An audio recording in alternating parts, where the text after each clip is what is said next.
All right, welcome everybody. So we have an outstanding panel of experts here today to talk about the ad stack, build on what Laura was talking about a little bit, and I'm going to let them introduce each other or themselves when they speak. But we're going to get right down to it because we don't have a plethora of time. So let's get started, guys, with the big elephant in the room that Laura was talking about. While CTV viewership has increased and it continues to grow, we're not seeing that growth keep up in CPMs and fill rates. So what do you think is the reason for this, in addition to the things that Laura said? Is it influencers coming on or Prime and all those other ones? And what can we do about it as an industry, and what can your company do to help us change that? And we'll start with Paul. I think they just heard 20 minutes of me talking about it, but look, I think there's like two sides to this. There's the direct demand side, which, I mean, if your company again has a point of differentiation, then you have to figure out how to sell directly. Again, I come at this from more of the technology platform layer on the programmatic side, which I think can be of real value to these publishers. So I would say that those are two ways.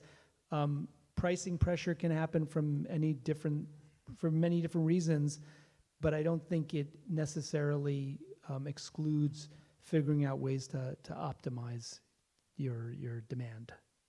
Anyone else? Yeah, I think Laura made a good point in terms of the glut of premium inventory that hit the market when Amazon Prime just turned on, ads one day. No one seemed to, consumers didn't seem to really care because everyone still gets their packages delivered on time. I think we're ultimately, we're marching towards, Netflix moving toward a more hybrid model with them trying to, migrate their subscribers over to the ad-supported model. And I think we're going to march toward that, in the middle of 2026. You guys saw the Netflix earnings yesterday, which are still double-digit growth. Previously, earlier this year, they were single-digit growth, and everyone freaked out until they said, "Hey, our advertising is catching up." So I think that the market is maturing. There'll be CPM pressures or downward CPM pressures in the near term, but until we see Netflix, bring that next tranche of premium inventory online, then we're going to still see price pressures.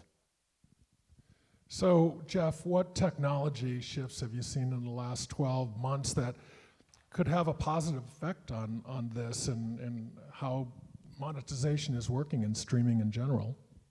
Sure. I think kind of what Paul was talking about is a big focus is mediation, right? If you just think about what the demand landscape looks like these days, it looks very different to what it did 18, 12 months ago. Obviously a big push from the DSPs to go direct as well. OpenPath, obviously the biggest one there, with SpringServe being a primary activation point for them or entry point. And so being able to, think about how can I bring in all of my demand partners and how I can leverage a technology stack to help me manage yield, how to optimize fill rate, how to place, maximize the pod fill, how do I dedupe, how do I manage frequency capping. There's a lot of complexity that comes with delivering a premium kind of user experience that technology can help provide. I think the other one is live sports, right? We've talked about live sports and programmatic for such a long time, but there really is, I think a lot of companies are leaning into scaling up from a capacity standpoint to be able to manage live sports in a programmatic environment, and companies like Magnite investing in products like the live schedulers to be able to build in features into the platforms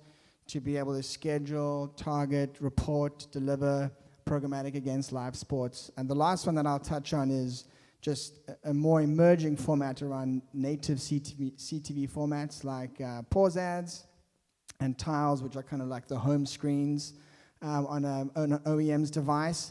We're seeing a lot of adoption there, a lot of interest from the buy side, and we're starting to build out kind of the programmatic infrastructure for that ecosystem to be able to kind of open that up to a much broader, sleuth of advertisers? I would, just to add to that, Craig, I would say a couple of things. Rick. One is going back to your first question on Laura's comment, right? I mean, she actually captured it very well. It's very hard to differentiate between what is premium and what is not premium, given you see a complete set of creator content coming in. It's going to be really hard, right? So you need to have some sort of a, tech mechanism to provide, the metadata, whatever that is, to differentiate, hey, this is really the content that we are representing. That's going to be one big thing, right?